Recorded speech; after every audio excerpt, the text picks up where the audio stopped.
안녕하세요. 사연 읽어주는 남녀입니다. 오늘도 와주셔서 감사드리며 오늘의 사연 시작하겠습니다. 안녕하세요. 저는 62 황성칠이라고 합니다. 우연히 사연 채널 영상을 눌러봤다가 지금은 팬이 되어 구독과 좋아요를 열심히 누르며 듣고 있는 호랩이에요. 저는 30년 넘게 과일 가게를 운영하고 있고 요즘은 외손녀 보는 낙으로 살고 있어요. 지금은 외손녀 재롱 보는 재미로 웃음이 떠날 날이 없지만 불과 3년 전만 해도 아주 뒷목 잡을 만한 일을 겪었답니다. 세상에 뭐 저런 인간이 다 있나 싶은 사람 때문인데요. 그 인간 때문에 내 딸 인생을 망칠 뻔했던 일만 생각하면 지금도 몸서리가 쳐지네요. 그럼 거의 평생을 호라비로 살아와야 했던 제 이야기 한번 들려드릴게요. 어릴 적 제가 살던 동네에 보따리 장수를 하던 할머니가 있었습니다. 동동구르무, 베니, 참빗 등을 보따리에 싸가지고 이 집 저 집 돌아다니며 파는 분이었죠. 그런 화장품들을 팔던 할머니가 바로 상진이 형네 할머니였어요. 상진이의 형과는 동네에서 나고 자란 친한 사이였습니다. 할머니의 영양인지 상진이 형은 일찍이 장사에 눈을 뜬 사람이었어요. 형은 서울에서 각종 물건을 떼어와 시장에 팔곤 했습니다. 그런데 어느 순간 장사가 안 되는지 자금난을 겪고 있었죠.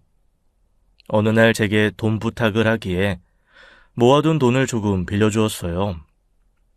저야 뭐 시골에서 돈 쓸 일도 별로 없고 부모님이 하시는 과수원에서 일손 도우며 모아둔 돈이 좀 있었죠.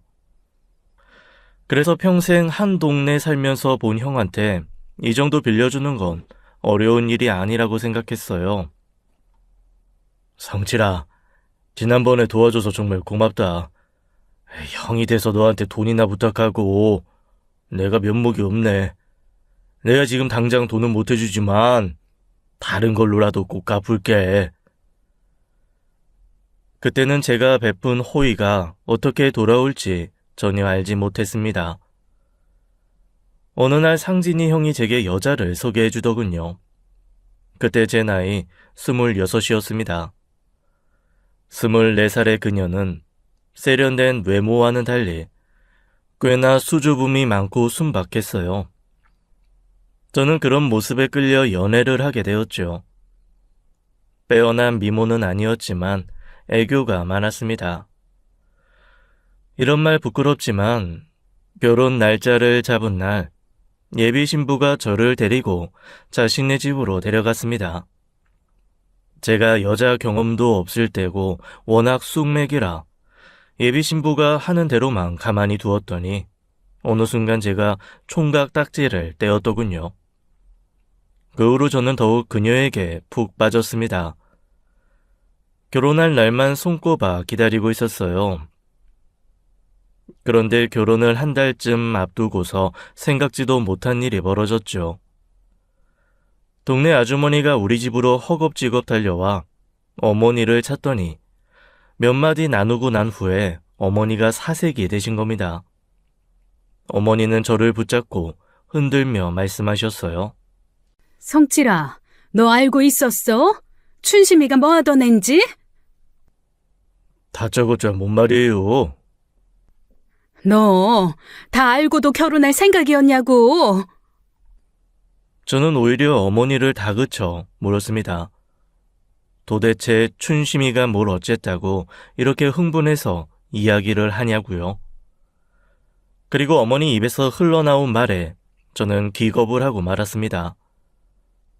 서울? 아이, 물건 떼러 간 거야? 그건 아닌 것 같은데. 아이, 짐 싸서 아예 서울로 간 것 같은데. 얼마 전에 가게도 접었다잖아. 가게에 접었다는 얘기는 금시초문이었네요. 제 돈을 안 갚고 몰래 이사를 가버린 형이었습니다. 요즘처럼 핸드폰이 있는 시절도 아니었어요. 답답한 마음에 성질만 내며 머리를 쥐어뜯었습니다. 저는 그녀가 머무르던 집으로 허겁지겁 달려갔어요. 그녀는 시내에 있는 한 여관에 머무르고 있었어요. 그녀가 결혼 자금으로 쓰려고 혼자 살던 집에서 보증금을 받아 나왔거든요. 그래서 결혼 전까지는 여관에서 한두 달 정도 장기 투숙을 하고 있던 중이었습니다. 여관방 문을 열어 젖히자 속옷만 입은 채 방에 반쯤 누워있던 춘심 씨가 저를 보고 깜짝 놀라더군요. 저는 한 손으로 얼굴에 배인 땀을 쓸어내리며 두서없이 물었습니다. 아이, 춘심 씨, 내가 지금 뭔 말도 안 되는 소리를 들었는데, 아니 윗동네 양심이 아줌마가 그러는데 춘심 씨가 다방 내지라던데, 아이 그거 헛소문이지, 응? 아이 왜 말이 없어, 어? 아니 춘심 씨처럼 이렇게 참한 색시가 어디 있다고. 이 양심이 아줌마가 부러워서 노망이 났나? 말이 안 되잖아. 안 그래? 예비 신부는 아무 말이 없었습니다. 그저 허공을 향한 눈동자만 갈 길을 잃고 이리저리 움직이고 있었어요. 굳이 대답을 듣지 않아도 그게 무엇을 의미하는지 알 수 있었죠. 그런데 그 순간 화장실에서 변기 물 내려가는 소리가 났습니다. 곧 화장실에서 웬 모르는 남자가 팬티 차림으로 나왔고 저는 이성의 끈이 끊어지고 말았습니다. 저는 생각할 겨를도 없이 주먹을 휘둘렀어요. 춘심 씨가 이런 일을 하는 건 다 이런 쓰레기 같은 놈들 때문이라는 생각이 들었습니다. 예비 신부에 대한 배신감을 일면식도 없는 그놈에게 모두 터뜨린 거죠. 아이, 당신 뭐야? 왜 때려? 아이고, 왜 이러세요? 비 오는 날 솜잎을 먼지 털듯 미친 듯이 화풀이를 했습니다. 솔직히 살아오면서 그 누구도 때려본 적 없는 저였어요. 그랬던 제가 이렇게 난폭해진 건 그날이 처음이었죠. 난투극이 벌어지자 소란스런 소리에 같은 층 투숙객들이 방문을 열고 구경을 했습니다. 여관 주인도 다급히 올라왔죠. 그 사이 그녀는 쥐도 새도 모르게 사라졌어요. 동네엔 소문이 퍼졌고 저는 졸지에 다방 레지에게 노란한 불쌍한 시골 총각이 되어버렸습니다. 저는 배신감에 치를 떨며 몇 달을 술로 지냈습니다. 한참을 술에 취해 정신 못 차릴 때쯤 아버지가 가수원 사다리에서 떨어져 허리를 다치셨어요. 결국 제가 대신 일을 나가야 했고 그 덕에 술을 멀리하게 되었죠.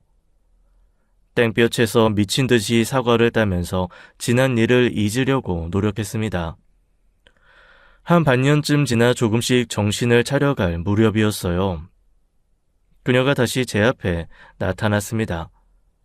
그것도 부른 배를 안고 말이에요. 성칠 씨, 나 당신 아이를 가졌어요. 저는 그 애가 제 아이일 리 없다고 했습니다.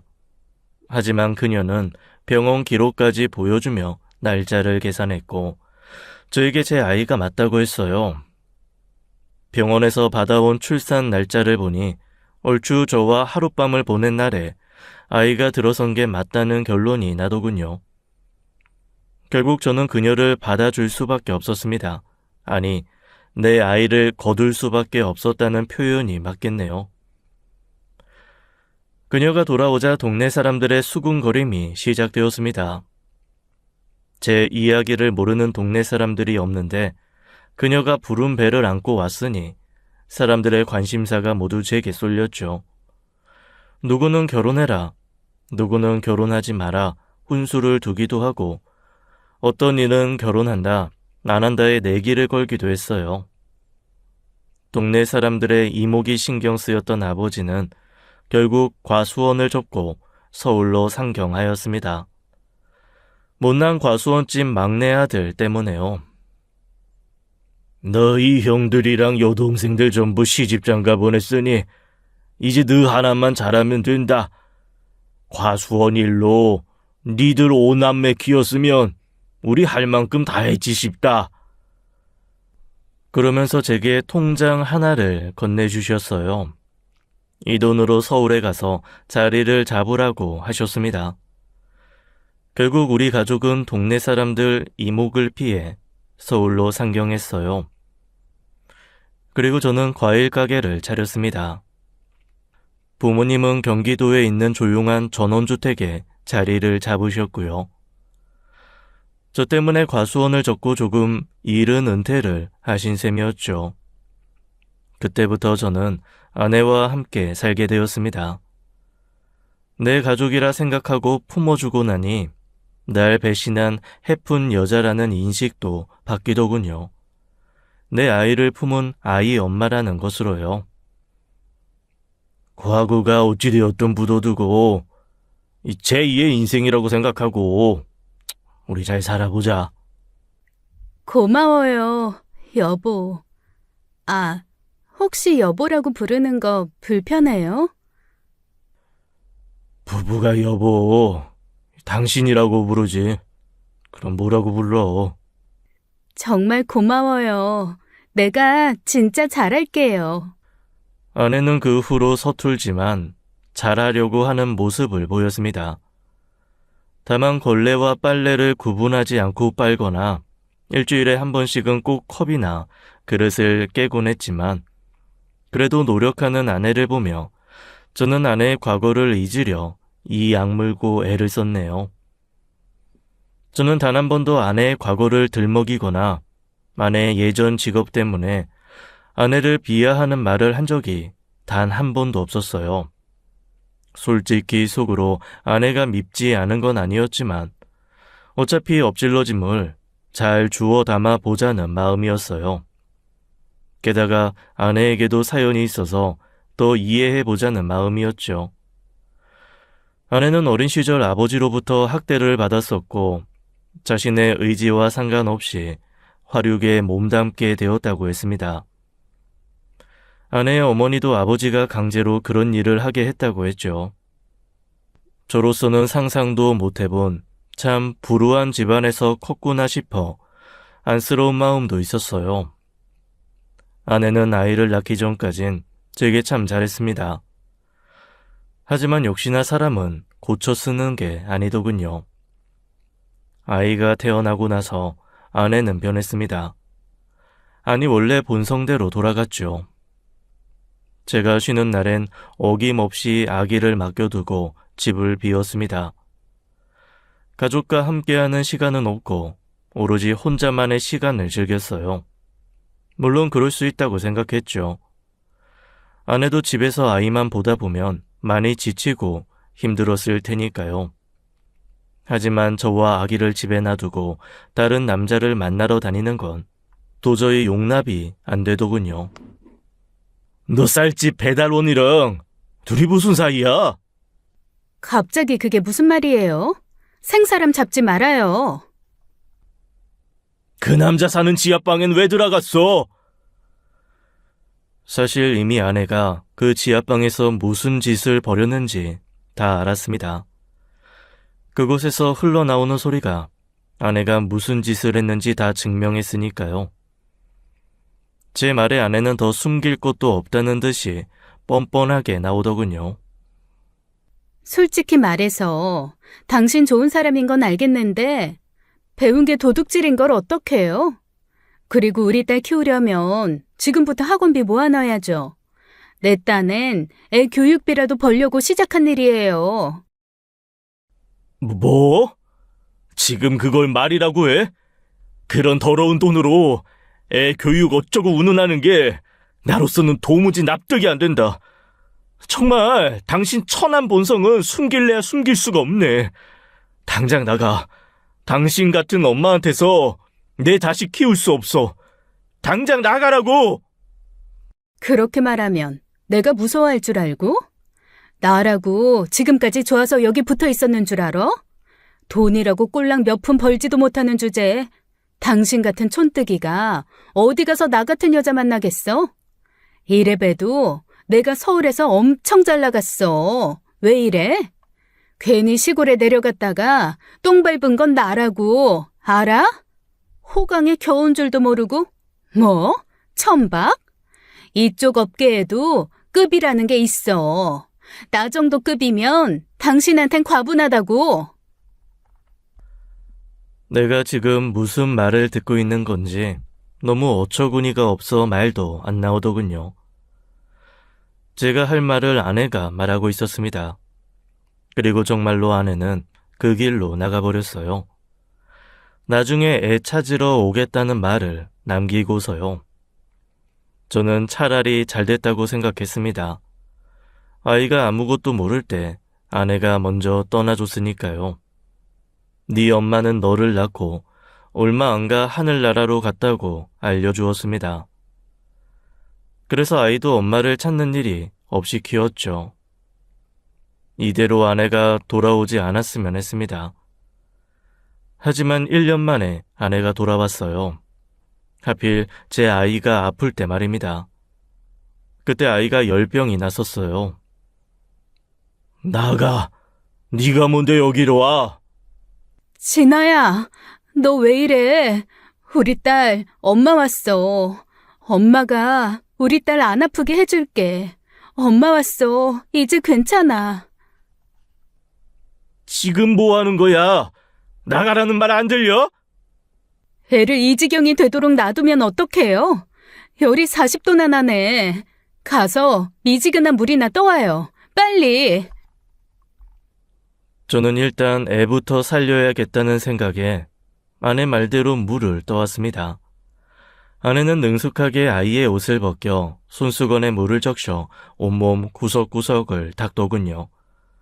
또다시 열이 올라 아이가 경련을 일으킬 땐 몸을 따뜻한 이불로 덮어주기도 했어요.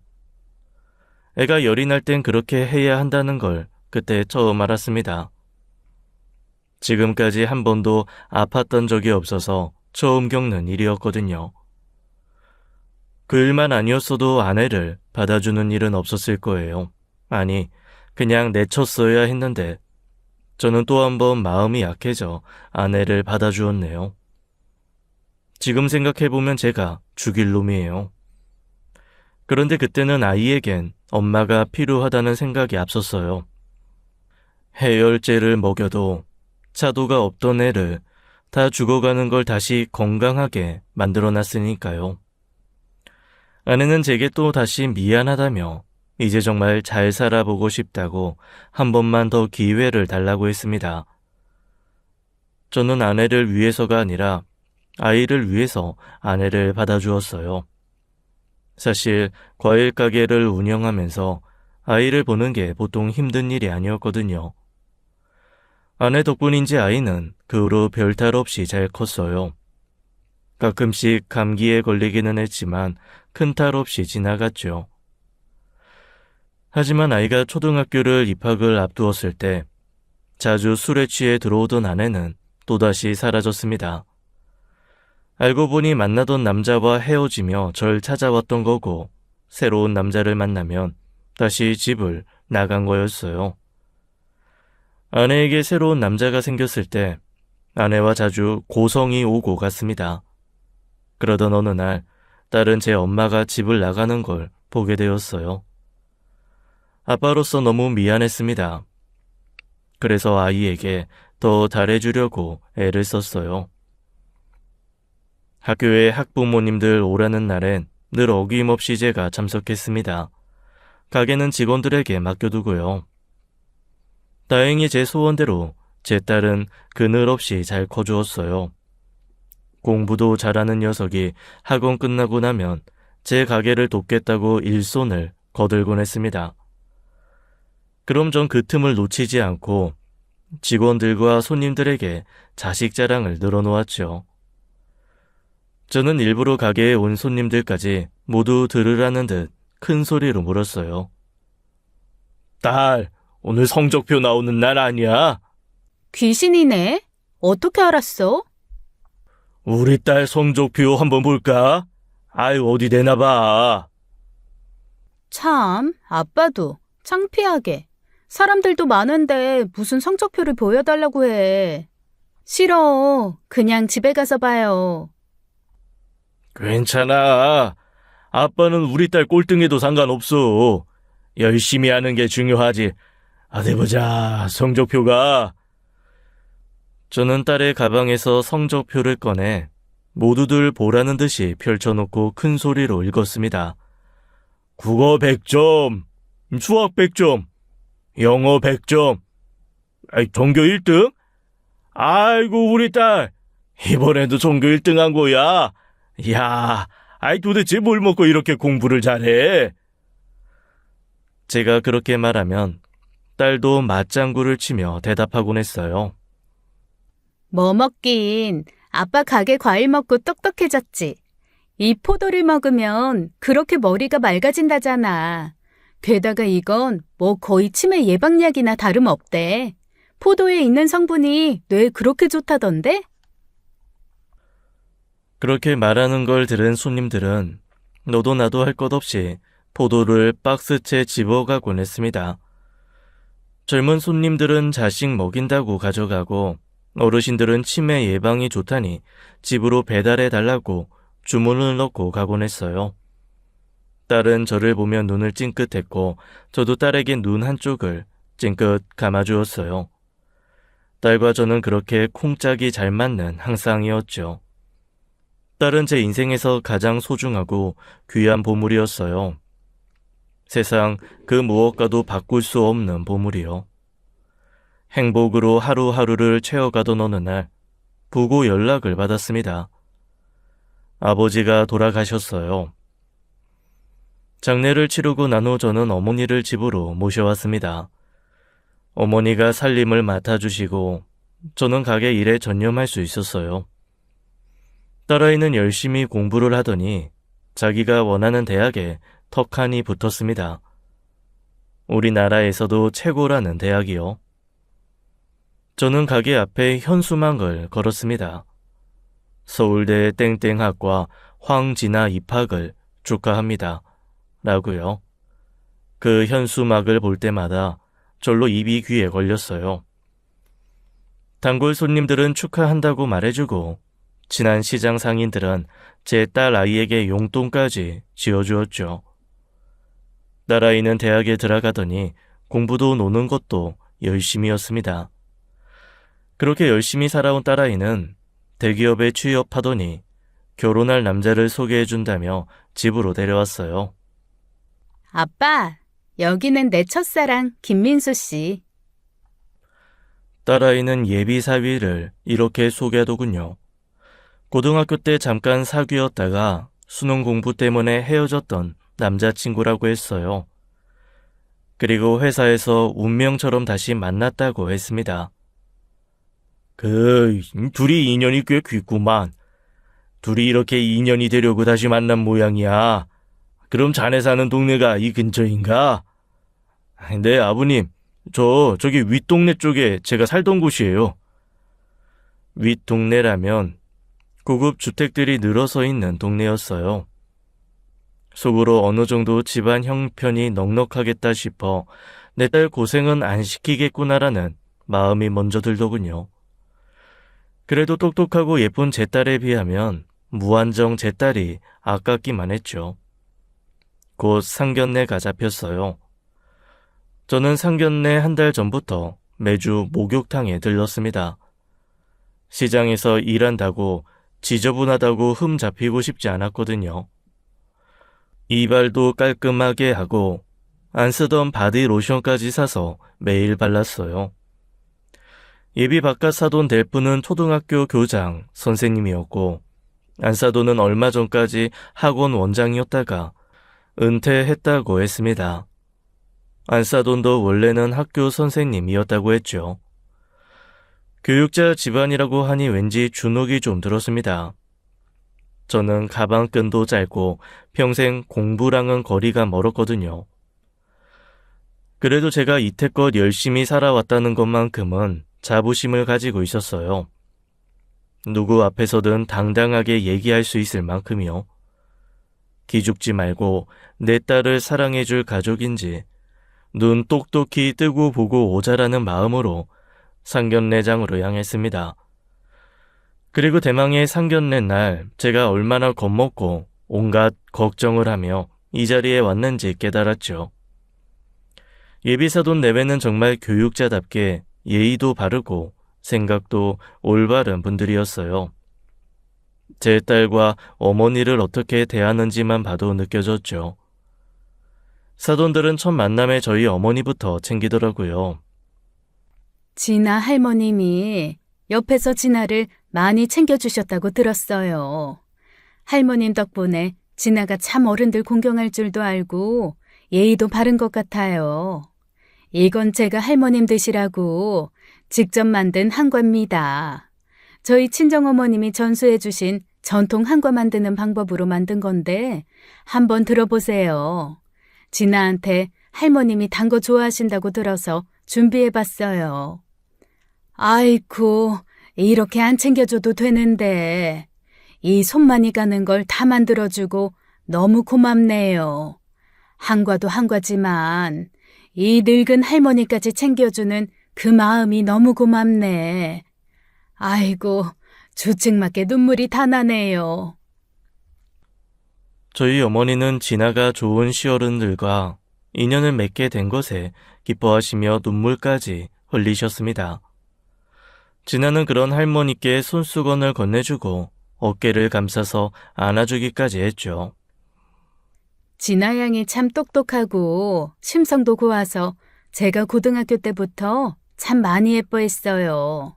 오죽했으면 진아 양이 우리 집에 처음 왔을 때 우리 며느리 됐으면 좋겠다고 혼자 속으로 생각했겠어요.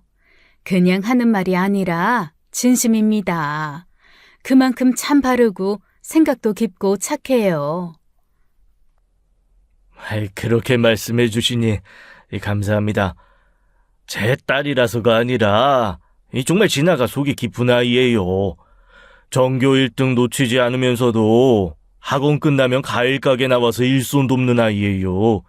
효심도 깊고 어른들 공경할 줄 알게 키웠습니다. 다만 엄마가 없이 자라서 살림 같은 건 제가 제대로 못 가르쳤습니다. 그래도 빠릿빠릿한 아이라 이 사돈께서 잘 알려주시면 곧장 알아듣고 잘 배울 겁니다.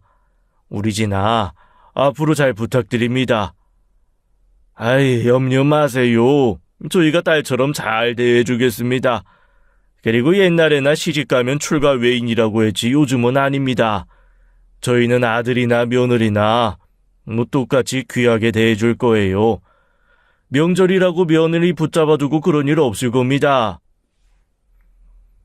바깥 사돈은 앞으로 사돈끼리도 잘 지내보자며 저를 편하게 대해주었어요. 사돈의 말은 빈말이 아니었습니다. 딸아이는 결혼 후 극진한 대접을 받으며 지내더군요. 철마다 몸에 좋은 음식을 챙겨주는 안사돈에 딸아이에게 필요한 물건을 실어다 날라주는 바깥사돈까지 딸아이는 집에 올 때마다 시어른들 칭찬하느라 바빴습니다. 그런 모습을 볼 때면 삶의 감사함을 느꼈어요. 나도 나지만 딸아이도 열심히 살더니 이제라도 복받으며 사는구나 싶어서요. 사돈네 식구는 가족들이 모두 가족애가 강했어요. 그 가족에게는 제 딸도 포함이었고 심지어 저와 제 어머니도 포함이었습니다. 첫 설 명절과 추석엔 여느 집들처럼 음식을 차려 각자 가족들과 시간을 지내며 보냈는데요. 그 다음 명절부터는 다 같이 모여 여행을 가곤 했습니다. 저희 어머니까지 모시고요. 사돈네 식구들과 함께 여행을 간다는 게 어려운 자리인 게 분명한데 모두가 모이면 전혀 어색함 없이 즐거운 시간을 보내게 되더라고요. 저희 어머니도 덕분에 여기저기 여행 다니며 좋아하셨어요. 이 모든 게 사돈들이 모두 허물없이 좋은 사람들이라 가능한 일이었어요. 그렇게 설악산에도 한번 다녀오고 저희 어머니를 위한 온천 여행도 다녀오고 또 한 번은 머리털 나고 처음으로 비행기도 타보았습니다. 딸과 사위 덕분에 제가 태국 여행도 한번 갔다 왔네요. 저는 제 인생에서 가장 행복하고 찬란한 때를 보내고 있었어요. 하지만 좋은 일 뒤엔 나쁜 일도 오더라고요. 어느 날 저희 어머니께서 주무시다가 돌아가시게 되었습니다. 어머니를 잃은 슬픔은 무척 깊고 컸지만 이 또한 사람들의 사랑과 위로로 다독여지더라고요. 사돈네는 3일 장하는 동안 매일 와서 얼굴을 비추고 저와 딸아이를 위로해 주더군요. 참 얼마나 따뜻한 사람들인지 모르겠습니다. 장례식을 치르고 나서 다시 일상을 찾아가던 어느 날이었어요. 어머니를 잃은 슬픔을 좋았던 추억과 그리움으로 채워가고 있던 어느 날, 상상도 못한 일이 벌어졌습니다. 그날은 사위와 딸아이가 제 가게 일을 도와준다고 온 날이었어요. 두 아이가 종종 제 일을 도와준다고 퇴근하고 와서는 일손을 돕곤 했었거든요. 그날은 오랜만에 집에 데려와서 삼겹살을 구워주었습니다. 장례를 치른 후 참 오랜만에 웃으며 보내는 즐거운 시간이었어요. 어느새 밤 10시가 다 되어가서 아이들을 집에 보내려 배웅을 나갔죠. 아이들을 보내고 난 후 집에 들어오려는데 골목길 옆에서 쓰레기 봉지 부스럭거리는 소리가 들리더군요. 저는 웬 고양이가 쓰레기를 뒤지나 보다 생각하고 바라보는데 그만 기겁하고 말았습니다.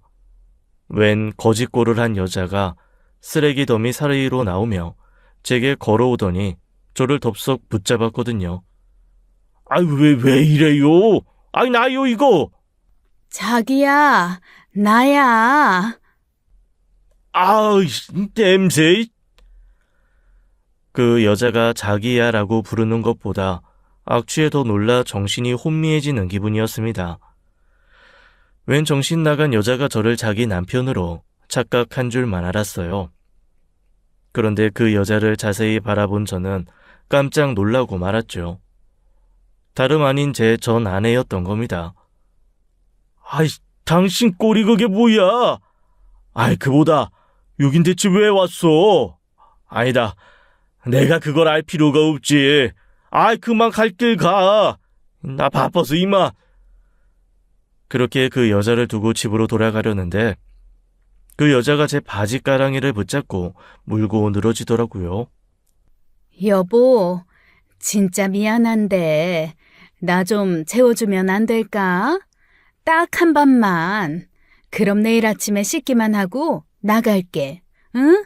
제발. 야, 왕춘심, 너 정말 이럴래? 2번이나 집 나간 여자 받아줄 만큼 내가 그렇게 한심해 보여? 당장 썩 꺼져. 경찰 부르기 전에. 자기야, 내가 잘못했어. 내가 이번엔 진짜 정신 차렸어. 내 꼴 좀 봐. 나 완전 거지야. 나 험한 꼴도 많이 겪고 사기도 당해서 반성 많이 했어. 나 자기한테 빌붙으려고 온 거 아니야. 오늘 진짜 몸이 너무 안 좋아서 딱 하룻밤만 신세지려고 온 거야. 나 오늘 밤만 재워주면 다시는 안 나타날게. 응? 저는 들은 척도 안 하고 집으로 들어가 대문을 쾅 닫아 버렸습니다. 닫힌 대문 사이로 그 여자가 소리쳤어요. 딱 하룻밤만 재워달라는 게 그렇게 어려워? 이렇게 나온다 이거지? 그래 그럼 내 딸 집에 들어가는 수밖에. 그 여자의 마지막 말에 흠칫 놀랐지만 내 딸 집을 알 리도 없을 테니 그 수에 넘어가지 않았습니다. 잠시 후 저는 그 여자가 어두운 골목 사이로 사라지는 걸 확인했어요. 저는 딸아이에게 전화를 해서 집에 잘 들어갔는지 확인을 했습니다.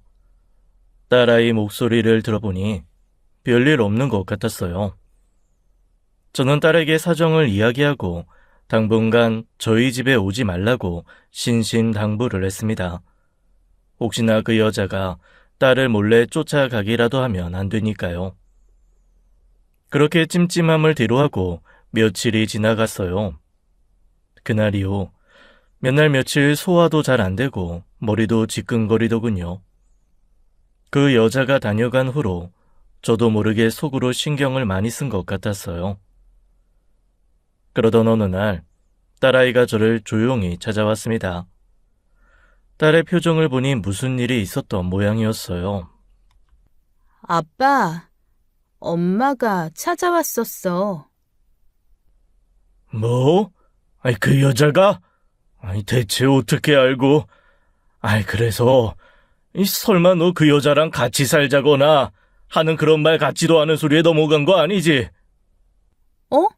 아빠가 그걸 어떻게 알았어? 뭐야? 여편 내가? 저는 당장에 일어났습니다. 딸 집에 들어 앉아 있을 그 여자를 쫓아내려고 나갈 채비를 했죠. 그러자 딸아이가 저를 붙잡고 말렸습니다. 아빠, 진정해. 엄마가 찾아온 것도 맞고 같이 살자고 한 것도 맞는데 그 소리에 넘어간 건 아니야. 내가 미쳤어? 다시 그 사람을 내 신혼집에 들이게? 2번이나 자기 친딸을 배신한 여자야. 엄마로서 받아줄 생각 추호도 없어. 딸의 말을 듣고 나서야 진정이 되었습니다. 저는 한숨을 길게 내쉬고는 다시 자리에 앉았어요. 그래, 잘했어. 그 여자 이름만 엄마지. 엄마 노릇한 거 하나도 없어. 또다시 그 여자 말에 속아 넘어가서 우리 딸 힘들어지는 일 없었으면 좋겠다. 딸은 고개를 끄덕였습니다. 딸의 말로는 그 여자가 아파트 벨을 누르고 귀찮게 하는 바람에 경찰까지 불러서야 쫓아냈다고 했어요. 저는 딸에게 앞으로 귀찮게 굴면 그냥 경찰 부르라고 했죠. 그런데 그 여자 얼굴에 철판을 몇 겹을 깔아놓고 사는 건지 보통 낯짝이 두꺼운 게 아니었습니다. 어느 날 사위가 다급하게 전화가 왔더라고요. 장인어른 큰일 났어요. 빨리 저희 집으로 좀 와주세요. 무슨 일인데 그러나? 설마 우리 진아한테 무슨 일 생긴 거야? 지금 진아가 진아야! 그렇게 전화는 끊겨버렸습니다. 저는 무슨 상황인지 알 수가 없으니 걱정되는 마음에 심장이 덜컥 내려앉았어요. 신발이 짝짝이인 줄도 모르고 아무거나 꺾어 신고 딸의 집으로 달려갔습니다. 그리고 아파트 아래 현관에 도착해서야 무슨 일이 벌어진지를 알았어요. 또 그 여자의 만행이 시작된 거였습니다. 커다란 박스를 잘라 그곳에 제 딸 욕을 써놓고는 동네 사람들에게 내 딸을 욕하고 있었어요. 동네 사람들, 노숙하는 자기 엄마를 나 몰라라 하는 페류나가 바로 이 아파트에 살고 있습니다. 저는 그 여자 목에 걸린 팻말을 빼앗아서 구겨버렸어요. 당신 미쳤어? 도대체 이게 뭐하는 짓이야? 보면 몰라요. 자식 교육하고 있잖아요. 뭐? 이 자식 교육? 낳아놓기만 하면 다 부모인 줄 알아? 키운 적도 없는 주제. 너 몇 번이나 애 버리고 나갔냐? 응? 부모로서 자식한테 잘해줘도 모자를 파네. 피해는 주지 말아야지. 그럼 나보고 어쩌란 말이에요. 나도 바깥 생활하기 더는 힘들다고요. 이게 사람 사는 거예요? 내 꼴 좀 봐요. 냄새나고 더럽고 내가 뭐 큰 거 바래요? 잠만 자고 씻을 것만 제공해주면 일할 것도 구하고 돈 모아서 나가겠다고요. 내가 그래도 진아 엄마인데 그 정도도 못 해줘요? 너무 어이가 없어서 입만 벌리고 아내를 쳐다보고 있는데 딸아이가 제 곁으로 다가왔습니다. 그 옆엔 경찰도 함께였죠. 너 또 경찰 불렀니? 이거 엄연히 명예훼손이신 거 모르세요? 뭐? 명예훼손? 내가 그딴 번 무서워나 할 줄 알아? 나 이래봬도 깜빵에 몇 달 다녀온 여자야. 내가 고작 경찰 따위에 겁먹을 줄 알아? 아이고, 인벌이야. 그게 딸 앞에서 할 자랑이냐? 자랑이야. 대체 뭐가 자랑이고 창피한 건 줄 구분도 못하고 자식 앞에서 헛소리를 해대는 그 여자를 보고 있노라니 제 얼굴이 다 화끈거리더군요. 저는 경찰을 재촉해서 그 여자를 잡아가게 했습니다. 아니, 1인 시위한다고 잡아가는 경찰이 어딨어? 응? 이거 엄연히 표현의 자유라고. 기물 파손하셨잖아요. 저기 저 현관 문 깬 거 본인 맞으시죠? 여기 CCTV에 다 찍혔어요. 그리고 지금 저희 출동한 거 여기 아파트 관리소장님이 신고하신 거고요. 조사는 서해 가서 하시죠. 저는 그저 이 상황이 딸에게 너무나 미안했어요. 저런 여자를 엄마로 두게 한 제 잘못인 것만 같았죠. 그렇게 모든 사건이 일단락 되는 줄 알았습니다. 하지만 또 얼마 후 그 여자가 애들이 일하는 회사까지 찾아가겠다고 협박을 하더군요. 그땐 정말 저도 어쩔 수가 없더라고요. 제 딸도 딸이지만 사위한테까지 폐를 끼치고 싶지 않았습니다. 그럼 제가 사돈들 뵐 면목이 없어질 것 같았어요. 결국 그 여자를 제 집으로 불러들일 수밖에 없었죠. 딸아이는 이 일로 난리를 쳤지만 내 자식에게 당장 눈앞에 피해가 간 걸 아는데 두고 볼 수만은 없었습니다. 며칠만 지내다가 내보낼 거야. 그러니까 너무 걱정하지 마. 무슨 사기를 당했다는데 그것 때문에 저 모양 저 꼴이 됐단다. 사기? 안 그래도 나한테 무슨 사기가 어쩌고 그러던데 무슨 사기 당했다고는 자세히 말 안 해? 나도 모르겠어. 횡설수설해서 무슨 말인지도 모르겠고 더 알고 싶지도 않아서 묻지도 않았다. 아무튼 며칠만 기다려보자. 뭔지 좀 알아봐야겠네. 괜히 나서지 말고 그냥 있어. 본인이 알아서 하겠지. 알겠어요. 딸은 체념만 듯 알았다고 하고는 돌아갔습니다. 그렇게 제 전 아내와의 동거가 시작되었어요. 그런데 이 여자 여전히 제 버릇 못 고친 건지 밤만 되면 제 방에 들어오려고 별짓을 다 벌이더군요. 밤마다 야한 속옷을 입고 돌아다니질 않나 낮에는 쫙 달라붙는 쫄쫄이 옷을 입고 운동을 한다고 거실을 차지하고 있질 않나 멀쩡했던 제 눈엔 녹내장이라도 올 것 같았어요. 전 아내는 어떻게 해서든 저랑 다시 잘해보려는 마음 같았습니다. 하지만 어림도 없었죠. 저는 제 방문 안쪽에 자물쇠까지 달고 제게 달려드는 전 아내를 매몰차게 밀어냈습니다. 단호한 제 모습에 아내도 지쳤는지 입을 대빨 내밀고는 툴툴거리더군요. 당신, 나 없는 사이에 남자 구실에 문제 생긴 거 아니에요? 어떻게 나 같은 여자를 두고 그렇게 돌부처처럼 굴어? 어디 건강에 이상 생긴 거 아닌지 병원에 가봐. 그 헛소리 할 시간에 식당 면접이라도 보러 다녀. 사람이 뻔뻔해도 정도가 있어야지. 어휴. 전 아내는 식당에 일을 구하더니 돈을 벌기 시작했습니다. 제 힘으로 땀 흘려 일해보는 게 처음이었는지 퇴근만 했다 하면 입에 식당 사장 욕을 달고 살더군요. 혼자 떠들든지 말든지 저는 TV 볼륨 소리를 제대로 키우거나 방으로 들어가 문을 닫아버렸어요. 시종일관 그 여자 하는 말엔 무시로 일관했죠. 그렇게 거의 한 달 가까이 흘러갈 무렵이었습니다. 아내 때문에 스트레스를 받는 와중에도 명절은 찾아오더군요. 명절을 목전에 두고 사돈댁에서 여행을 가자고 연락이 왔더군요. 처음엔 거절을 했습니다. 제가 집에 일도 있고 해서 이번 여행은 같이 가기가 어려울 것 같습니다. 죄송합니다, 사돈. 신경 써서 연락 주셨는데. 안 그래도 애들한테 이야기 들었습니다. 며느라이 친모가 집에 와 계시다고. 그것 때문에 사돈이 불편해하신다는 말 진아한테 들었어요. 그러니 오히려 더 여행을 가셔야죠. 이참에 바람이나 쐬러 가십시다. 이번엔 겨우 1박 2일밖에 안 됩니다. 이번 명절마다 여행 가는 사람들이 늘어서 펜션 예약하기가 하늘의 별 따기랍니다. 애들이 이미 예약도 다 해놨다네요. 게다가 제가 사돈 아니면 무슨 낙으로 여행을 가겠습니까? 저랑 술 한잔 하시면서 이야기나 나누시죠. 그렇게 바깥 사돈의 끈질긴 설득에 여행을 가게 되었습니다. 전 여행 전날 조용히 짐을 꾸렸죠. 그리고 그 다음날 나갈 채비를 하고 나가려는데 그 여자가 저를 불러 세우더군요.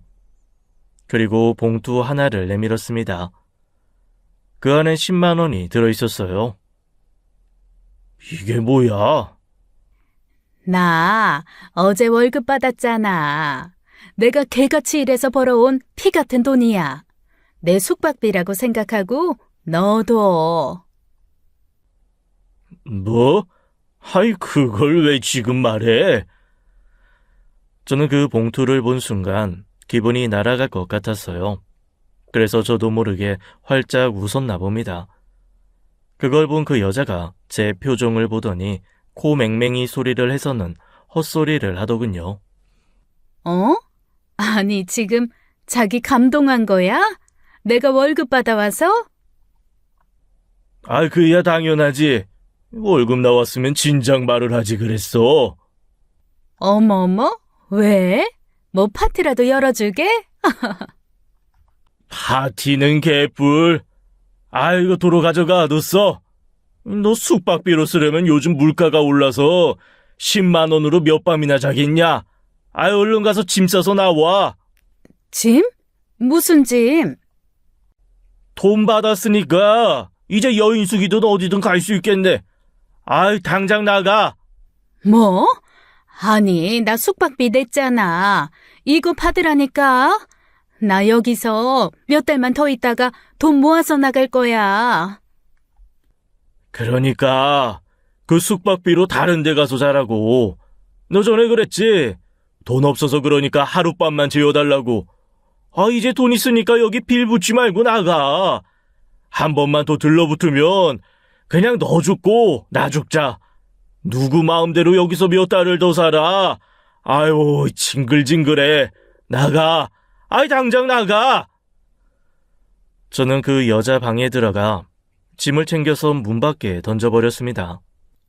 어머, 뭐 하는 거야? 뭐긴 뭐야. 당신 내쫓는 거지. 이 물귀신 같은 거. 아유, 찰거머리 년. 한 번만 더 내 딸 찾아가면 그땐 진짜 내가 가만 안 둬. 아, 명심해. 전 그 여자를 뒤로 하고 집을 나왔습니다. 비밀번호도 전부 바꾸고요. 그 여자 저를 쫓아와 제 팔에 매달리더군요. 저는 그 팔을 뿌리치고 얼른 차에 타서 출발했습니다. 콧노래가 절로 나왔어요. 액땜했다는 생각을 하니 속 시원한 마음이 들더군요. 아이들과 만나기로 한 휴게소에서 점심도 먹고 숙소에 도착하니 기분도 한결 더 좋아졌습니다. 이야, 아이, 펜션이 아주 멋있네. 집도 크고. 그치? 나랑 민수 씨가 2달 전부터 야심차게 예약해둔 곳이야. 방도 3개나 있고 화장실도 3개라 이용하기 편하실 거예요. 아빠랑 시어른들은 1층 쓰시면 돼요. 왼쪽이 아빠 방, 오른쪽이 어머님네 방. 다리 튼튼한 저희가 2층 쓰기로 했어요. 그래, 고맙다. 곧 사돈들도 도착을 했습니다. 바깥 사돈과 함께 장작을 피우고 애들 먹일 고기를 구우려고 숯불도 준비하고 있었어요. 그런데 그 순간 저 멀리서 낯익은 모습의 누군가가 걸어오더라고요. 해가 져가는 시간이라 그게 누군지 확실히 보이진 않았는데 이상하게 머리가 쭈뼛 서더라고요. 그건 다름 아닌 제 전 아내였습니다. 아니, 당신. 나만 두고 혼자 가면 어떡해요. 내가 이 동네 펜션 다 뒤지느라 얼마나 힘 뺀 줄 알아요? 아이, 참 너무하네. 어머, 이분들이시구나. 우리 진아 시댁 어른들이. 안녕하세요. 저 진아 엄마예요. 거기에 모인 모두가 경악하고 말았어요. 알고 보니 택시를 타고 제 차를 미행했더군요. 동네 어귀에서 제 차를 놓치는 바람에 뒤늦게 펜션을 찾아오게 된 거라고요. 정말 찰거머리도 이런 찰거머리가 없었습니다. 여기가 어디라고 와? 당장 안 꺼져! 그런데 그 여자, 제 말은 귓등으로도 안 듣고 안사동을 향해 다가가더라고요. 어머나, 고기 굽고 있었구나. 제가 구울게요. 집게 주세요. 제가 고기 하나는 기가 막히게 굽거든요. 그리고는 막무가내로 집게를 뺏어서 고기를 굽기 시작했어요. 제가 집게를 도로 뺏어서 그 여자를 억지로 데리고 가려고 하자 그 여자가 아프다고 소리를 지르더군요. 아유, 아파요. 이거 놔요. 손목 다 부러지겠네. 저는 그러던지 말던지 더 꽉 잡고 끌고 나가려 했죠. 그 여자가 강하게 저항하고 저는 더 힘을 주고 그런 상황이 되자 바깥 사돈이 저를 말리더군요. 아유, 사돈, 이러다 사람 잡겠어요. 그만하시죠. 그래도 여기까지 오셨는데 식사나 한 끼 하게 하고 보내죠. 아닙니다. 당장 빨리 안 가. 이 대체 무슨 민폐야? 저희는 정말 괜찮으니 신경 쓰지 마세요. 괜찮습니다, 사돈. 사돈들은 어색한 표정을 지으며 그래도 진아 엄마라고 그 여자에게 한 끼 식사를 내어주었어요. 착한 사람들인 거 알고는 그 여자가 더 막 나가더군요. 사위하면서 장모 행세를 하는데 기가 막혔죠. 밥 먹는 동안에도 얼마나 헛소리를 해대는지 저는 그저 좌불안석이었네요. 진아야, 이거 먹어봐. 내가 너 먹으라고 고구마 까놨어. 너 애기 때부터 고구마 좋아했잖아. 언제부터 나에 대해 그렇게 잘 알았다고 아는 척이에요? 날 키운 게 몇 년이나 된다고. 그냥 조용히 밥만 먹고 가세요. 얘가? 너 말하는 싸가지가 그게 뭐니? 하여간 엄마 없는 티를 이렇게 내요. 어머, 죄송해요, 사돈들. 제가 공사 다 망해서 그동안 내 옆에 없었더니 애가 좀 버릇이 없죠? 그 말에 온화한 미소로 자리하고 있던 안사돈이 정색하며 한마디 하더군요. 우리 진아, 그런 애 아닙니다. 엄마 없이도 얼마나 반듯하게 자랐는지 아세요?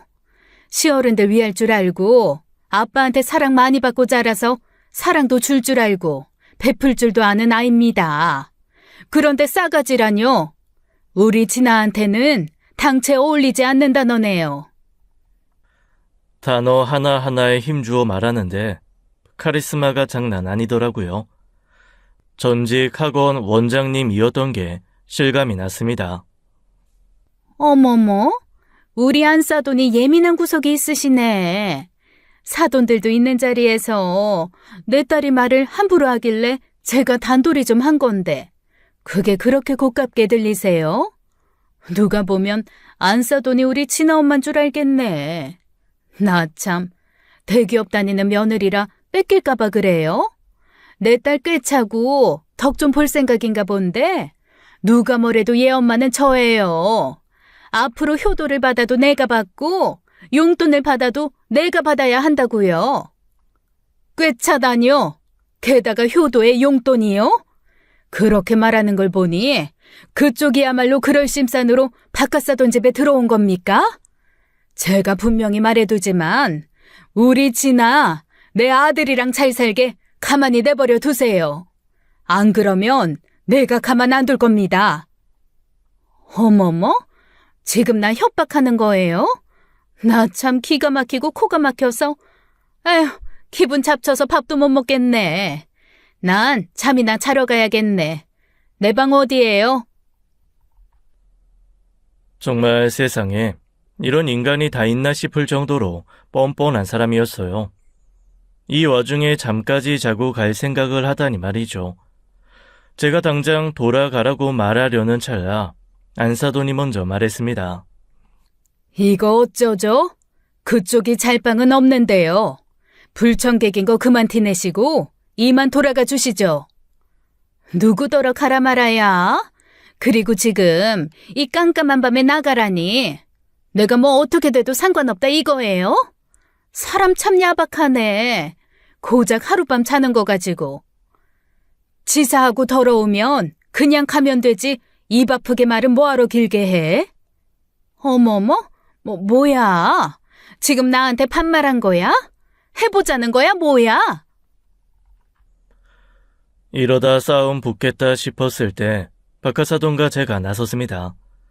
저는 안사돈을 진정시켰고 박하사돈은 그 여자를 잘 방으로 안내했죠. 그 여자가 방으로 들어가고 난 후에야 불난집에 불이 좀 꺼진 느낌이었어요. 절로 깊은 한숨이 새어나왔습니다. 정말 면목 없네요. 아닙니다. 이게 박하사돈 잘못은 아니죠. 진아한테 대충 이야기 듣긴 했지만 정말 몹쓸 사람이네요. 진아야, 그래도 널 낳아준 엄만데 내가 이렇게 말해서 미안하다만 난 네가 그동안 저런 엄마 밑에서 잠시라도 지냈을 걸 생각하니 마음이 다 아프다. 아니에요. 어머님이 이해해 주신 것만으로도 감사하죠. 그나저나 어머님 아버님께 죄송하네요. 우린 신경 쓰지 마라. 어차피 한 번은 정리하고 지나가야 할 사람인 것 같은데 이 기회에 어떤 사람인지 정확히 알았으니 우리도 앞으로 어떻게 행동할지 정해야겠다.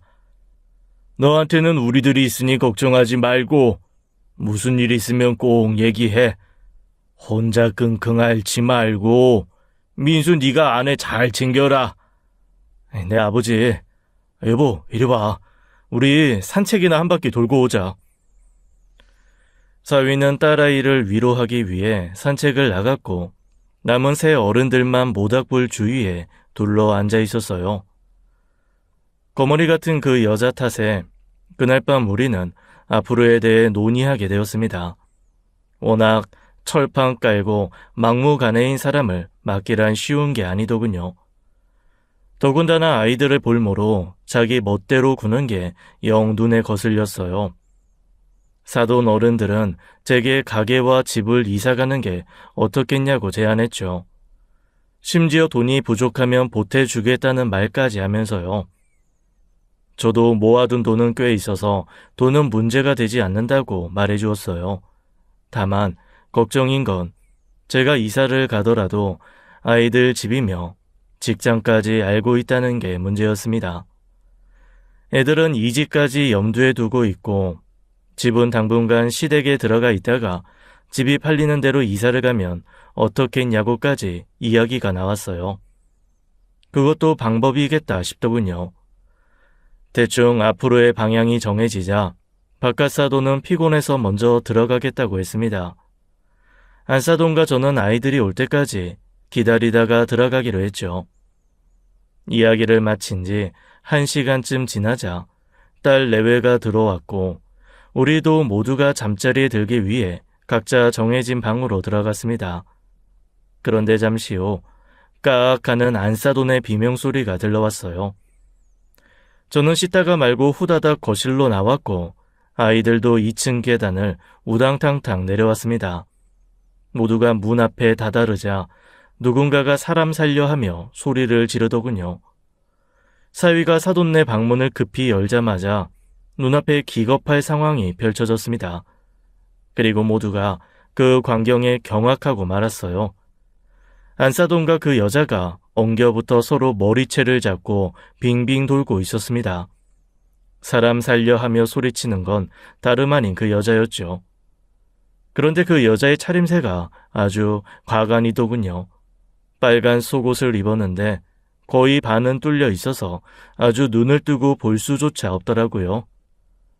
이 여자가 미쳤나? 딸내미 앞길 망칠 일 있어? 그 손 당장 못 놔! 저는 달려들어가 안사돈 머리채를 움켜잡은 그 여자의 손가락을 완력으로 떼어냈어요.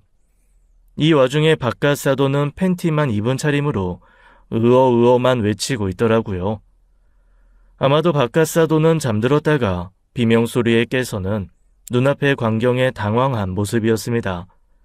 그날 처음 알았어요. 안사돈이 그렇게 무서운 사람인 줄 말이에요. 한 마리의 살쾡이처럼 손톱을 이리 휙 저리 휙 하는데 손끝마다 그 여자 팔과 얼굴에 빨간 줄이 쫙쫙 그어졌죠. 그럴 때마다 그 여자의 비명소리가 들려왔습니다. 야, 이 또라이야. 넌 오늘 죽었어. 안사돈 몸돌림이 얼마나 빠른지 말릴 새도 없었어요. 절썩절썩 소리가 나서 말리려고 다가가면 어느새 또 뒤로 물러나 있고 이제 끝났나 싶어 안심하고 있으면 다시 달려들어 주먹으로 머리통을 갈기고 오니 정신이 하나도 없더군요. 정말 전 아내는 안사돈에게 무지막지하게 맞았습니다. 난투극이 벌어지던 중 딸아이가 폰을 확인하더니 어딘가로 전화를 하더군요. 싸움이 커져서 경찰을 부르는구나 싶었어요. 모두가 달려들어서야 두 사람을 뜯어 말릴 수가 있었습니다. 서로 험한 욕이 오고 갔어요. 잠자는 내 남편한테 무슨 짓 하려고 했어? 이 남자 어떻게 해서 꼬셔보려고 그랬냐? 무슨 소리야. 난 그냥 화장실 다녀왔다가 방이 헷갈려서 여기서 잠들었던 것뿐이야. 웃기고 있네. 어떤 미친 여자가 속옷만 입고 가족끼리 온 펜션에서 돌아다녀? 네가 이 방에 들어와서 훌러덩 벗어던진 옷들이 여기 버젓이 널브러져 있는데 안 봐도 뻔하지. 못 믿으면 더 할 말 없고 그보다 나 당신한테 맞은 거 그냥 안 넘어가. 경찰 불러서 콩밥 먹여줄 테니까 그런 줄 알아. 콩밥은 아줌마가 먹겠죠. 내가 정말 당신이란 인간을 그래도 날 낳아줬다는 사실 하나로 꾸역꾸역 참아왔는데 그 인내심도 오늘까지예요.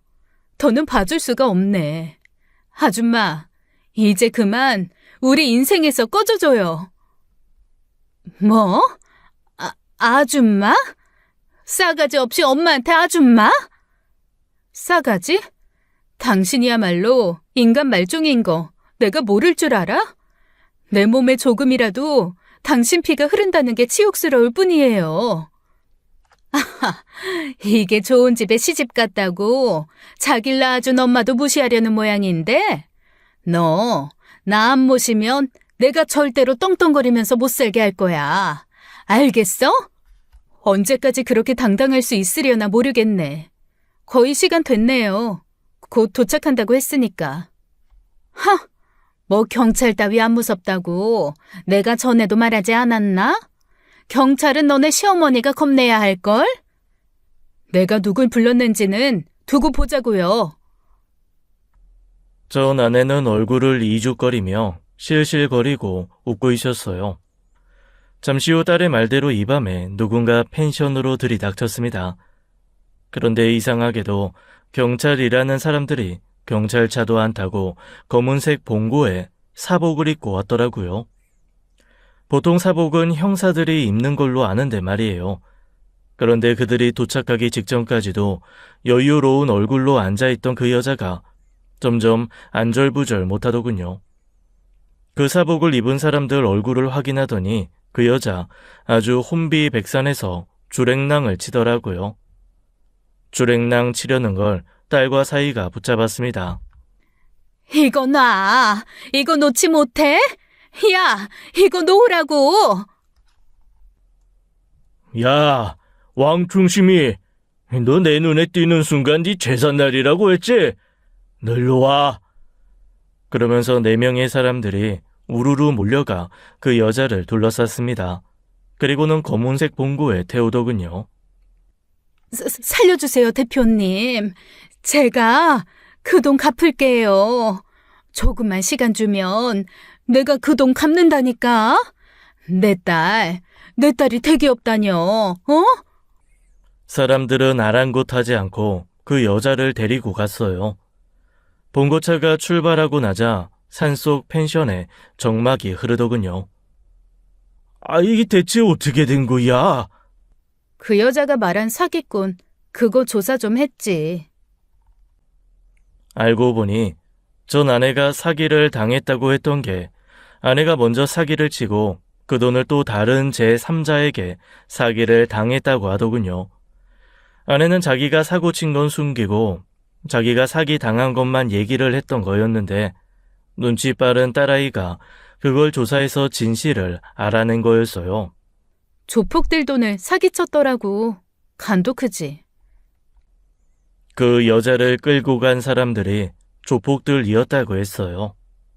그 사람들이 내가 저 여자 딸인 거 알고 나한테 돈 받아내려고 하더라. 그래서 내가 그랬지. 그 여자 위치 알려주면 우리 가족 안 건드릴 거냐고. 어제 답장 왔더라고. 위치 알려달라고. 그래도 딴애는 나 낳아준 정 생각해서 생각 중이었는데 오늘 하는 짓 보니까 정말 그래서 아까 연락한 거야. 이제 더 이상 엄마도 뭐도 아니니까 데려가라고. 그 여자한테 사기당한 돈은 차용증을 만들어서 갚게 하던 말던 알아서 하시라고. 그랬더니 좋은 생각이라면서 고맙다고까지 하더라. 아마 지금 그 차용증 쓰고 있을걸?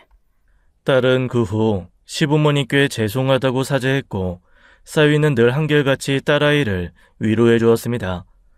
저 또한 이번 일을 겪고 얼굴을 들 수 없었어요. 그럼에도 불구하고 사돈들은 저와 제 딸을 예전처럼 똑같이 대해주고 있습니다. 그 후로 지금까지 단 한 번도 그 여자에게서 연락 온 적이 없어요. 살았는지 죽었는지 모르겠습니다.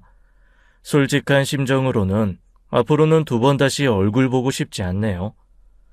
제 딸은 그 후 임신을 해서 양가에서 귀한 대접 받으며 잘 지내고 있습니다.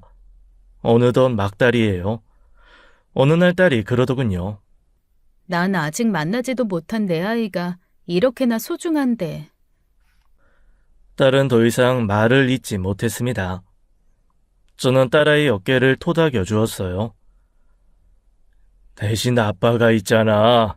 아빠가 죽을 때까지 우리 딸 곁에서 지켜줄 거야. 고마워요, 아빠. 아빠가 내 아빠라서. 나도 아빠처럼 우리 아들 잘 키울 거야. 진짜 잘 키울 거야.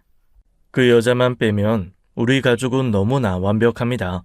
사위와 사돈들도 여전히 좋은 사람들이고요. 너무 뻔뻔한 사람과 인연을 맺는 바람에 내 딸 인생을 망칠 뻔했던 아찔한 이야기 들어주셔서 감사합니다. 마음고생한 만큼 앞으로 더 잘 살아가려고 노력하겠습니다. 지금까지 사연 읽어주는 남녀였습니다. 끝까지 함께 해주신 여러분 감사드리며 저희는 다음 사연으로 돌아올게요. 감사합니다.